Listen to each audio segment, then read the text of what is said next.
Hi guys, welcome to my channel Jafa vlogs. ఈరోజైతే మనం పెద్ద మూవీకి అయితే వచ్చేసాం. చూసి నా ఒపీనియన్ అయితే చెప్తాం మీకు మూవీ మీద. Around 2 hours 52 minutes run time తోటి అయితే ఈ మూవీ ఉంటుంది. ముందుగా పాజిటివ్స్ గురించి అయితే మాట్లాడుకుందాం. So biggest positive for this movies Ram Charan గారు పర్ఫార్మెన్స్ అయితే టాప్ నాచ్ ఉంది అసలు. అండ్ ఇంకో బిగ్గెస్ట్ పాజిటివ్ వచ్చేసి శివరాజ్ కుమార్ గారు.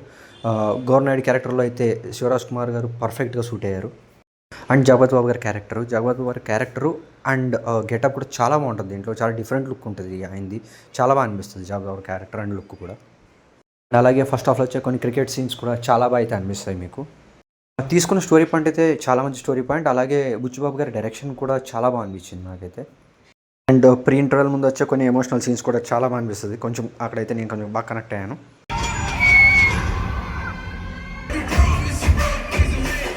ఫస్ట్ హాఫ్ అయితే చాలా లాగ్ అని అనిపించింది. లైక్ చాలా పెద్దది ఉన్నట్టు అనిపించింది నాకైతే. ఏంటి ఇంకా ఇంటర్వల్ రావట్లేదు అన్నట్టు అయితే అనిపించింది.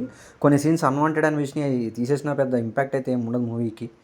తర్వాత నాకు నచ్చింది ఏంటంటే జాన్వీ కపూర్ గారిని చూపించిన విధానం నాకు నచ్చలేదు. డైలాగ్స్ కావచ్చు, ఆమె వచ్చినప్పుడు తట్టేయడం అనడము, లేకపోతే ఏదో కొన్ని డైలాగ్స్ ఉంటాయి అవి కొంచెం వేరే వెళ్తుందేమో అన్నట్టు అనిపించింది. అసలు అన్వాంటెడ్ ఇవి అన్నట్టు అనిపించింది అంతే. నాకైతే పెద్ద నచ్చలేదు అసలు. అలాగే మధ్యలో ఒక స్పెషల్ సాంగ్ ఉంది. అది కూడా అన్వాంటెడ్ ఏమో అనిపిస్తుంది, బట్ పెట్టారు. నాకైతే పెద్దగా నచ్చలేదు అది. రేటింగ్ కూడా కొంచెం డిఫరెన్స్ అయింది. మరి ఏమన్నా సినిమా ఫైనల్ కట్ అయిపోయిన తర్వాత మళ్ళీ ఏమన్నా కొంచెం చేంజెస్ ఏం చేస్తారేమో తెలియదు. కానీ మనకి సడన్గా ఏమనిపిస్తుంది అంటే కొన్ని సీన్స్లో అక్కడక్కడ మధ్యలో బిట్ ఎగిరిపోయినట్టు అనిపిస్తుంది. సడన్గా సంబంధం లేనట్టు, కంటిన్యూషన్ లేనట్టు వస్తుంటాయి. ఒక ముక్కలో నా ఒపీనియన్ చెప్పాలంటే average movie. Only for Ram Charan గారు అండ్ శివరాజ్ కుమార్ గారు కోసం ఒకసారి అయితే చూడొచ్చు మూవీని.